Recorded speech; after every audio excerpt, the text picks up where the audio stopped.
तो जरा कल्पना कीजिए कि कोई इंसान अपनी पूरी जिंदगी एक सीढ़ी पर बहुत तेजी से चढ़ने में लगा देता है। दिन रात बस चढ़ता ही जा रहा है। हाँ बिल्कुल, वो पसीना बहा रहा है, अपनी नींद का त्याग कर रहा है और लगातार बस मेहनत कर रहा है। हाँ, एकदम बिना रुके। लेकिन जब वो आखिरकार थक हार कर उस सीढ़ी के सबसे ऊपरी पायदान पर पहुंचता है, तो पता है क्या होता है? क्या होता है? तब जाकर उसे एहसास होता है कि वो सीढ़ी तो गलत दीवार पर टिकी हुई थी। बाप रे, तो बहुत ही डराने वाला विचार है ना? मतलब सारी मेहनत, सारा वक्त, सब कुछ एकदम गलत दिशा में चला गया। लेकिन दुख की बात यह है कि आधुनिक जीवन में ना कई लोगों की कहानी बिल्कुल यही है। बिल्कुल सही कह रहे हैं आप। लोग सफलता के पीछे इतनी तेजी से भाग रहे हैं कि वे ये देखने के लिए रुकते ही नहीं कि वे असल में जा कहाँ रहे हैं। और आज की हमारी इस डीप डाइव यानी इस गहन चर्चा का मुख्य विषय बिल्कुल यही है।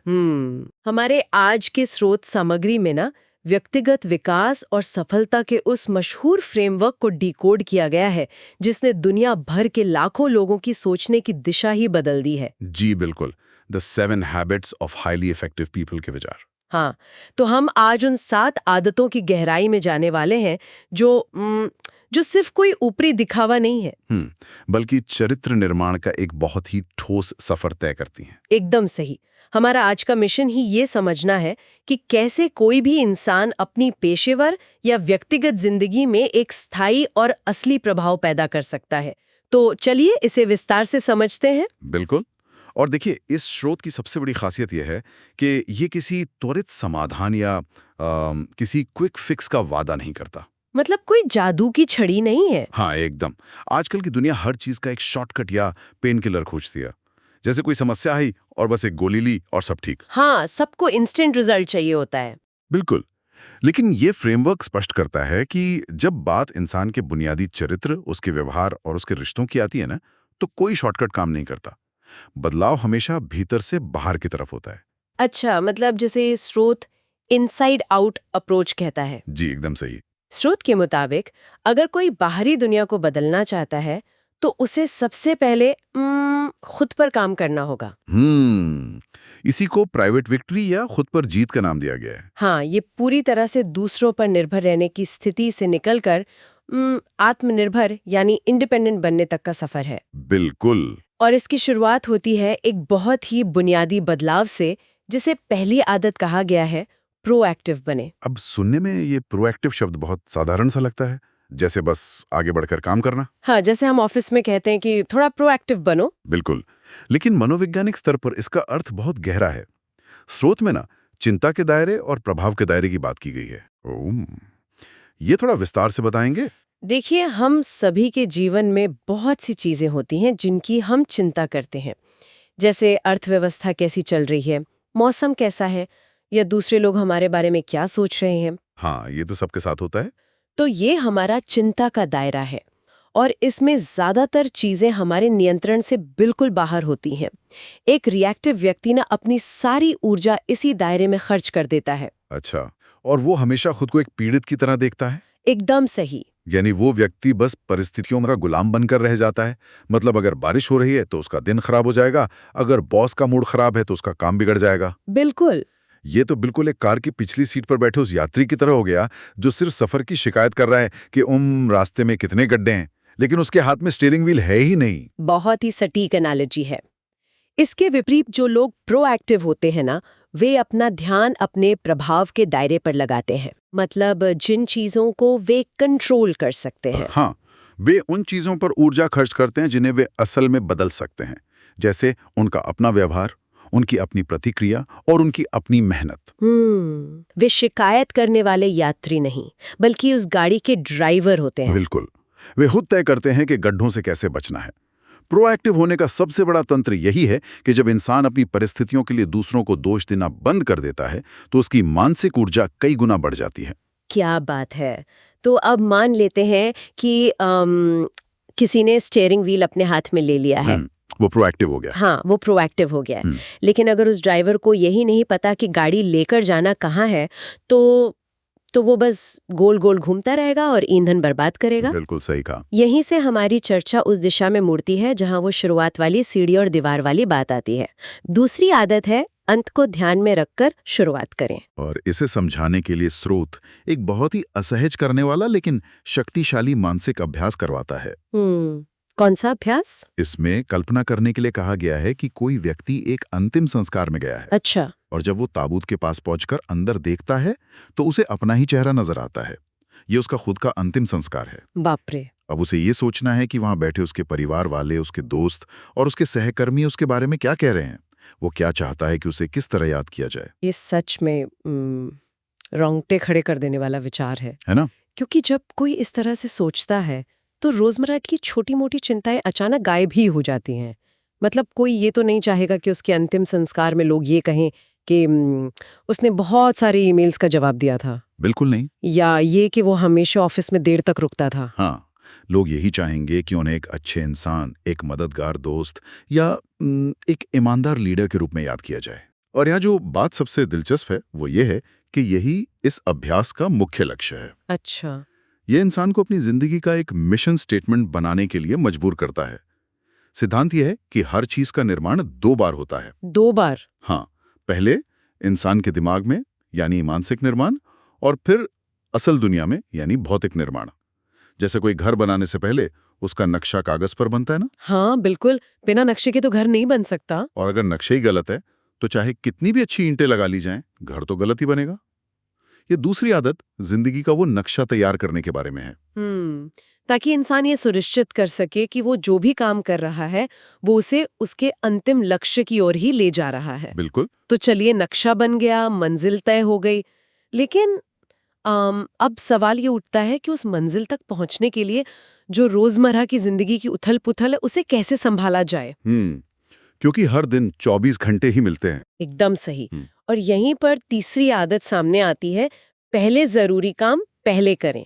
स्रोत में एक बहुत ही दिलचस्प टाइम मैनेजमेंट मैट्रिक्स का जिक्र है ना? जी बिल्कुल। और ये मैट्रिक्स हमारे सारे कामों को 2 पैमानों पर बांटता है। हाँ। पहला कि क्या काम अर्जेंट है या तत्काल है, और दूसरा क्या वो इम्पोर्टेंट या महत्वपूर्ण है। ये मैट्रिक्स इस पूरी आदत की धुरी है। ज्यादातर लोग अपना पूरा दिन क्वाड्रेंट 1 में बिता देते हैं। क्वाड्रेंट 1 मतलब वे काम जो अर्जेंट भी हैं और इम्पोर्टेंट भी हैं, जैसे कोई क्राइसिस आ गया या कोई डेडलाइन बिल्कुल सिर पर है। हाँ, ऑफिस में तो ये रोज का ही काम है। और इसके बाद जो थोड़ा बहुत समय बचता है उसे वे क्वाड्रेंट 4 में बर्बाद कर देते हैं। क्वाड्रेंट 4 कौन सा हुआ? जैसे बेतहाशा सोशल मीडिया चलाना या टीवी देखना, जो ना तो अर्जेंट है और ना ही इम्पोर्टेंट। अरे हाँ, ये तो हम सभी करते हैं। लेकिन स्रोत के अनुसार जो लोग सच में प्रभावी होते हैं वे अपना ज्यादा से ज्यादा समय क्वाड्रेंट 2 में बिताते हैं। यानी वो काम जो इम्पोर्टेंट तो है लेकिन अर्जेंट नहीं है। एकदम सही। जैसे रोज एक्सरसाइज करना, कोई नई स्किल सीखना या लंबी अवधि की प्लानिंग करना। और हाँ, अपने परिवार के साथ गहरे रिश्ते बनाना। बिल्कुल। और पता है इन कामों की दिक्कत क्या है? क्या? ये काम कभी खुद चिल्लाकर ध्यान नहीं मांगते। कोई भी जिम जाने के लिए अलार्म की तरह नहीं बजता। हाँ, कोई डेडलाइन नहीं होती। बिल्कुल। और चूंकि ये काम अर्जेंट नहीं होते इसलिए लोग इन्हें टालते रहते हैं। सोचते हैं कल कर लेंगे, अगले हफ्ते से शुरू करेंगे। जबकि असल में यही वो काम है जो इंसान की जिंदगी में सबसे बड़ा बदलाव लाते हैं। तीसरी आदत इसी क्वाड्रेंट 2 को अपनी प्राथमिकता बनाने के बारे में है। लेकिन यहाँ मैं थोड़ी चुनौती देना चाहूंगी। जी बिल्कुल, बताइए। देखिए, ये सब थ्योरी में सुनने में बहुत अच्छा लगता है, पर जब कोई सच में ऑफिस में बैठा हो, लगातार फोन बज रहे हों, बॉस के ईमेल आ रहे हों, जो सब के सब उस वक्त एकदम अर्जेंट लगते हैं। हाँ, वो तो है। तो ऐसे में उन चीजों को ना कहकर अपनी प्लानिंग या लॉन्ग टर्म लक्ष्यों पर ध्यान देना क्या सच में मुमकिन है? मुझे तो ये बहुत अव्यावहारिक लगता है। ये एक बहुत ही जायज चुनौती है, और स्रोत भी इस बात को खुले तौर पर स्वीकार करता है कि ये सबसे मुश्किल काम है। ना कहना कभी भी आसान नहीं होता। बिल्कुल नहीं होता। लेकिन इसका मनोवैज्ञानिक समाधान बहुत दिलचस्प है। कोई व्यक्ति दूसरों की अर्जेंट मांगों को या फालतू के कामों को ना सिर्फ तब कह सकता है जब उसके भीतर एक बहुत बड़ा और जलता हुआ हाँ मौजूद हो। अच्छा, एक जलता हुआ हाँ मतलब वो अपना अंतिम लक्ष्य। एकदम। जब उस व्यक्ति का विजन, जो हमने दूसरी आदत में बात की थी, वो बिल्कुल स्पष्ट होता है ना, तो उसे साफ दिखने लगता है कि बॉस का वो ईमेल या वो फालतू की मीटिंग उसे उसके लक्ष्य की ओर नहीं ले जा रही है।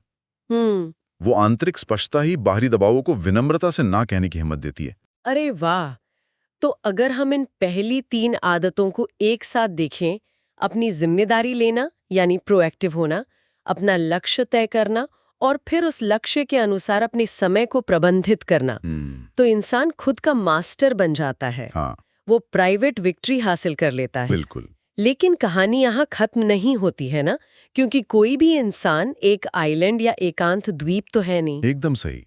बड़ी सफलताओं के लिए दूसरों के साथ काम करना ही पड़ता है। हाँ, तो जब कोई आत्मनिर्भर बन जाता है, तब जाकर असली चुनौती शुरू होती है दूसरों के साथ तालमेल बिठाने की, जिसे स्रोत में इंटरडिपेंडेंस या परस्पर निर्भरता कहा गया है। यह मैं से हम तक का सफर है और इसी को पब्लिक विक्ट्री कहा जाता है। इसकी शुरुआत होती है एक मानसिकता के बदलाव से, जो हमारी चौथी आदत है, जीत जीत की सोच रखें या थिंक विन विन। अच्छा, ये विन विन क्या है? देखिए, समाज अक्सर हमें एक ऐसी मानसिकता के साथ बड़ा करता है जिसे अभाव की मानसिकता या स्कैरसिटी माइंडसेट कहते हैं। ये ऐसी सोच है जैसे सफलता ना एक पिज्जा की तरह है। अगर किसी और ने एक बड़ा टुकड़ा ले लिया तो मेरे लिए कम बचेगा। अरे हाँ, बचपन से ही प्रतियोगिता सिखाई जाती है। बिल्कुल। और इस सोच की वजह से लोग विन लूज यानी मैं जीतूं और तुम हारो के नजरिए से काम करने लगते हैं। और ये सोच तो लंबे समय के रिश्तों के लिए एकदम जहर का काम करती है। स्रोत बताता है कि प्रभावी लोग प्रचुरता की मानसिकता अपनाते हैं, जिसे अबंडेंस माइंडसेट कहते हैं। बिल्कुल। उनका मानना है कि दुनिया में सबके लिए पर्याप्त सफलता मौजूद है। हाँ, वे ऐसे समाधान खोजते हैं जहां दोनों पक्षों का फायदा हो। लेकिन यहाँ एक और दिलचस्प बात है जो स्रोत सामने रखता है, नो डील। ये क्या होता है? नो डील असल में विन विन का एक सुरक्षा वॉल्व है। मतलब कभी कभी ऐसा होता है कि दो लोग किसी ऐसे समाधान पर नहीं पहुंच पाते जहां दोनों का फायदा हो। ऐसे में किसी एक को हार मानने या मन मारकर समझौता करने के बजाय ये तय करना कि हम कोई डील नहीं करेंगे, सबसे समझदारी भरा कदम होता है। अच्छा, मतलब कोई दबाव नहीं। बिल्कुल।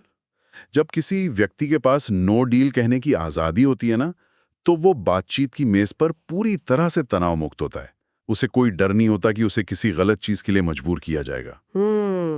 ये सच में बहुत ही शक्तिशाली विचार है, क्योंकि ये इंसान को मजबूरी के फैसलों से बचाता है। बिल्कुल। और जब कोई सच में दूसरों के फायदे के बारे में सोचने लगता है, तो वो खुद ब खुद अगली और 5वीं आदत की तरफ बढ़ जाता है। पहले दूसरों को समझे, फिर अपनी बात समझाएं।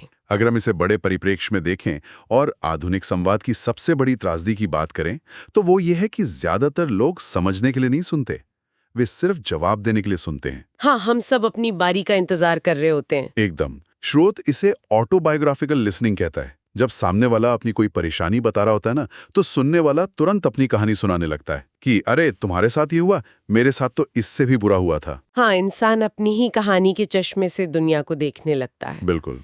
इसे समझने के लिए मान लीजिए कोई मरीज एक डॉक्टर के पास जाता है। जैसे ही वो केबिन में घुसता है, डॉक्टर बिना उसकी तरफ देखे, बिना ये पूछे कि दर्द कहाँ है या लक्षण क्या है, बस एक पर्चा लिखता है और कहता है ये दवा खा लेना, मैंने भी यही खाई थी, सब ठीक हो जाएगा। बाप रे।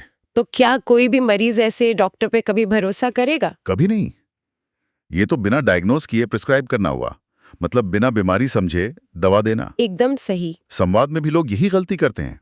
वे बिना सामने वाले की स्थिति, उसकी भावनाओं या उसकी असली समस्या को समझे उसे सलाह देना शुरू कर देते हैं। स्रोत यहाँ सहानुभूतिपूर्ण श्रवण या एम्पैथिक लिसनिंग की वकालत करता है। Empathic listening. हाँ, इसका मतलब है सामने वाले के नजरिए से दुनिया को देखना, उसकी जगह खड़े होकर ये महसूस करना कि वो असल में क्या महसूस कर रहा है।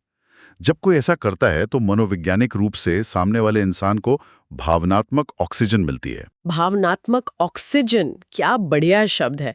और जब किसी को ये महसूस होता है ना कि उसे गहराई से सुना और समझा गया है, तो उसके दिल की दीवारें गिर जाती हैं। बिल्कुल, उसका बचाव तंत्र खत्म हो जाता है। हाँ, और तब जाकर वो आपकी बात को, आपके नजरिए को सुनने के लिए तैयार होता है। इसलिए पहले समझना जरूरी है, फिर अपनी बात समझाना। और जब आप इन दोनों आदतों, विन विन की सोच और एम्पैथिक लिसनिंग को मिला देते हैं तो जादू होता है। अच्छा, कैसा जादू? यही हमारी छठी आदत है, जिसे सिनर्जी का नाम दिया गया है। सिनर्जी का सिद्धांत ये है कि संपूर्ण जो है वो अपने हिस्सों के जोड़ से कहीं बड़ा होता है। यानी गणित की भाषा में कहें तो 1 और 1 मिलकर 2 नहीं बल्कि 11 हो जाते हैं। एकदम सही। लेकिन अगर हम इससे किसी ऑफिस या व्यवहारिक जीवन के उदाहरण से समझें तो ये असल में कैसे काम करता है? ये सिर्फ कोई मोटिवेशनल कोट जैसा नहीं लगना चाहिए। बिल्कुल, मैं समझाता हूँ। इसे एक व्यवहारिक उदाहरण से देखते हैं। मान लीजिए किसी प्रोजेक्ट पर 2 सहकर्मी काम कर रहे हैं। ठीक है, एक चाहता है कि प्रोजेक्ट तुरंत लॉन्च हो जाए ताकि बाजार में पहले पहुंचा जा सके, और दूसरा चाहता है कि जब तक प्रोडक्ट 100% परफेक्ट ना हो जाए उसे लॉन्च न किया जाए। दोनों के विचार एकदम अलग है। हाँ, और दोनों अपनी जगह सही भी हैं। अब अगर वे पुरानी सोच यानी विन लूज से काम करेंगे तो दोनों में से एक की बात मानी जाएगी और दूसरा निराश होगा। और अगर वे बस समझौता कर लें तो? अगर वे सिर्फ बीच का रास्ता निकालेंगे तो शायद प्रोडक्ट थोड़ा जल्दी लॉन्च हो जाए लेकिन क्वालिटी में कमी रह जाए। इसमें दोनों की थोड़ी थोड़ी हार है। तो यहाँ सिनर्जी कैसे पैदा होगी? सिनर्जी तब पैदा होगी जब वे दोनों एक दूसरे की असली चिंताओं को समझेंगे, जो हमारी 5वीं आदत थी, और जीत जीत की सोच रखेंगे।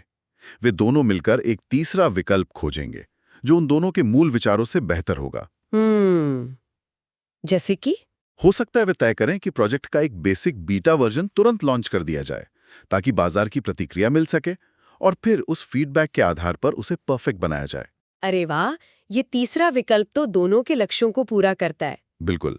सिनर्जी मतभेदों को मिटाने के बारे में नहीं है, बल्कि नए और बेहतर समाधान खोजने के लिए उन मतभेदों का जश्न मनाने के बारे में है। क्या बात है! ये सच में काम करने का एक पूरी तरह से नया नजरिया है।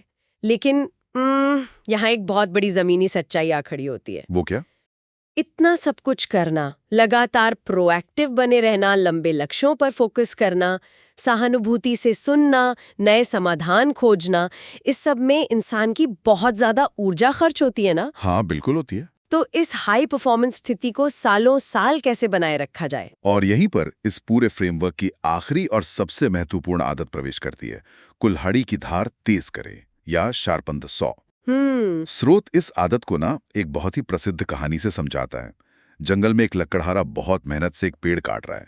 वो पसीने से भीगा है, बुरी तरह थका हुआ है, लेकिन पेड़ कट नहीं रहा। क्यों नहीं कट रहा? क्योंकि उसकी कुल्हाड़ी की धार कुंद हो चुकी है। तभी वहां से गुजरने वाला एक राहगीर उससे कहता है कि तुम इतने थके हुए लग रहे हो, थोड़ा रुककर अपनी कुल्हाड़ी की धार क्यों नहीं तेज कर लेते, काम बहुत जल्दी हो जाएगा। तो लकड़हारा क्या कहता है? लकड़हारा झल्लाकर जवाब देता है, तुम्हें दिखता नहीं है मैं कितना व्यस्त हूं? मेरे पास धार तेज करने का समय नहीं है, मुझे हर हाल में ये पेड़ काटना है। विडंबना देखिए कि जिस काम के लिए वो इतनी भागदौड़ कर रहा है, धार तेज न करने की वजह से उसी काम में उसका समय और ऊर्जा बर्बाद हो रही है। बिल्कुल। और अगर हम आज की दुनिया के हसल कल्चर को देखें ना, जहाँ हर किसी को 24 घंटे काम करने का दबाव महसूस होता है, वहाँ ये कहानी बहुत सटीक बैठती है। एकदम सही। इसलिए ये 7वीं आदत बाकी सभी आदतों को ऊर्जा देने का काम करती है। स्रोत बताता है कि कुल्हाड़ी की धार तेज करने का मतलब है अपने स्वयं के जीवन के 4 अलग-अलग आयामों का लगातार नवीनीकरण करना। ये 4 आयाम कौन से हैं? पहला है शारीरिक आयाम, यानी सही पोषण, पर्याप्त आराम और व्यायाम। दूसरा है मानसिक आयाम, जिसमें लगातार नई किताबें पढ़ना, कुछ नया सीखना और अपने दिमाग को टीवी या फालतू की खबरों से दूर रखना शामिल है। और तीसरा आयाम है सामाजिक या भावनात्मक, जिसमें अपने परिवार और दोस्तों के साथ बिना किसी स्वार्थ के समय बिताना और समाज की सेवा करना आता है। जी। और अंत में चौथा है आध्यात्मिक आयाम, जिसका अर्थ ये बिल्कुल नहीं है कि कोई किसी धर्म को माने, बल्कि इसका मतलब है ध्यान करना, प्रकृति के बीच समय बिताना या अपनी आंतरिक शांति खोजना। बिल्कुल। और यहाँ जो सबसे अहम बात समझने वाली है वो ये है कि ये चारों आयाम उसी क्वाड्रेंट 2 का हिस्सा हैं जिसकी चर्चा हमने तीसरी आदत में की थी। अच्छा, जो इम्पोर्टेंट है लेकिन अर्जेंट नहीं। एकदम। ये महत्वपूर्ण है लेकिन कभी अर्जेंट नहीं होते। इसीलिए लोग सबसे पहले इन्हीं की बलि चढ़ाते हैं। काम के दबाव में लोग सबसे पहले अपनी नींद कम करते हैं, एक्सरसाइज छोड़ते हैं या अपनों से बात करना बंद कर देते हैं। मैं इसी बात पे ना एक जोरदार पुशबैक देना चाहूंगी। हाँ, बताइए। मान लीजिए कोई व्यक्ति ऑफिस के एक बहुत ही अहम प्रोजेक्ट के बीच में है। ठीक है। अगर वो उस वक्त अपना लैपटॉप बंद करके कहे कि मैं वॉक पर जा रहा हूँ क्योंकि मुझे शारीरिक धार तेज करनी है, या मैं 1 घंटे उपन्यास पढ़ूंगा, तो क्या आधुनिक कॉर्पोरेट कल्चर में इसे समय की बर्बादी या काम से भागना नहीं माना जाएगा? ये एक बहुत ही आम डर है।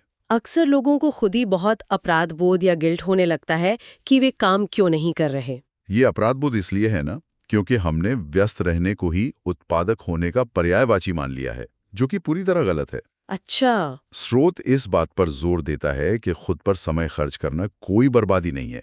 ये असल में भविष्य की उत्पादकता के लिए किया गया सबसे बड़ा निवेश है। अगर कुल्हाड़ी की धार तेज नहीं होगी तो लक्कड़हारा आखिरकार बर्नआउट का शिकार होकर गिर पड़ेगा। लगातार काम करते रहने से आउटपुट की क्वालिटी गिर जाती है। जब इंसान खुद को रिन्यू करता है तो वो वापस काम पर दोगुनी रचनात्मकता और फोकस के साथ लौटता है। ये बात तो बिल्कुल सही है। तो अगर हम इस पूरी चर्चा को एक सूत्र में पिरोएं तो ये साफ हो जाता है कि ये 7 आदतें अलग-अलग काम करने वाले नियम नहीं हैं। बिल्कुल नहीं। ये एक जीवंत इकोसिस्टम की तरह आपस में जुड़ी हुई हैं। आदत 1, 2 और 3 हमें खुद पर नियंत्रण देती हैं, जिससे हम स्वतंत्र बनते हैं। हाँ, प्राइवेट विक्ट्री। हाँ, और आदत 4, 5 और 6 हमें दूसरों के साथ मिलकर कुछ बड़ा बनाने की ताकत देती हैं, और अंत में आदत 7 इस पूरे चक्र को हमेशा ऊर्जा से भरा रखती है। बिल्कुल सही। और जो बात श्रोताओं के लिए सबसे ज्यादा याद रखने वाली है वो ये है कि ये कोई आज पढ़ा और कल जीवन बदल गया वाला चमत्कार नहीं है। हाँ, कोई क्विक फिक्स नहीं है। चरित्र निर्माण का ये सफर एक लगातार चलने वाली प्रक्रिया है, जिसमें कई बार इंसान गिरेगा, पुरानी आदतों की तरफ वापस जाएगा, लेकिन उसे सचेत होकर फिर से सही रास्ते पर आना होगा। बिल्कुल। अब हम अपनी इस गहन चर्चा के बिल्कुल अंतिम पड़ाव पर आ गए हैं, लेकिन विदा लेने से पहले मैं चाहती हूँ कि हम एक ऐसे विचार पर चिंतन करें जो आज के इस सिनर्जी और अलग-अलग विचारों वाले हिस्से से निकल कर आता है। जी बिल्कुल। हम हमेशा अपनी टीमों में, अपने रिश्तों में और अपने आसपास के माहौल में शांति और सहमति खोजने की कोशिश करते हैं। हमें लगता है कि अगर सब लोग एक ही बात पर सहमत हैं, तो टीम बहुत अच्छी है। लेकिन श्रोताओं के लिए ये सोचने वाली बात है कि अगर भिन्नता ही सिनर्जी का आधार है, तो क्या इसका मतलब ये है कि किसी भी टीम या रिश्ते में संपूर्ण सहमति होना असल में विकास के रुक जाने की निशानी है? ये बहुत ही विचारोत्तेजक सवाल है, क्योंकि अगर दो लोग हमेशा हर बात पर सहमत हैं तो उनमें से एक की जरूरत ही क्या है? एकदम सही। क्या सबसे बेहतरीन और क्रांतिकारी विचारों के लिए ये जरूरी है कि हमारे आसपास ऐसे लोग हों जो हमारी सोच को चुनौती दें, जो हमसे असहमत होने की हिम्मत रखते हों? बिल्कुल सोचने वाली बात है। क्या थोड़ा सा वैचारिक संघर्ष असल में हमारी अपनी प्रगति के लिए एक जरूरी ईंधन है? तो इसी गहरे सवाल के साथ हम आपको यहीं छोड़ते हैं। अपने आसपास देखें कि क्या आप सिर्फ ऐसे लोगों को खोज रहे हैं जो आपकी हाँ में हाँ मिलाते हैं, या आप असल में सिनर्जी पैदा करने वाले मतभेदों का स्वागत कर रहे हैं। बिल्कुल। उम्मीद है आज की ये डीप डाइव आपको अपनी जिंदगी की गाड़ी का स्टीयरिंग फिर से अपने हाथ में लेने का हौसला देगी। अगली गहन चर्चा में फिर मिलेंगे।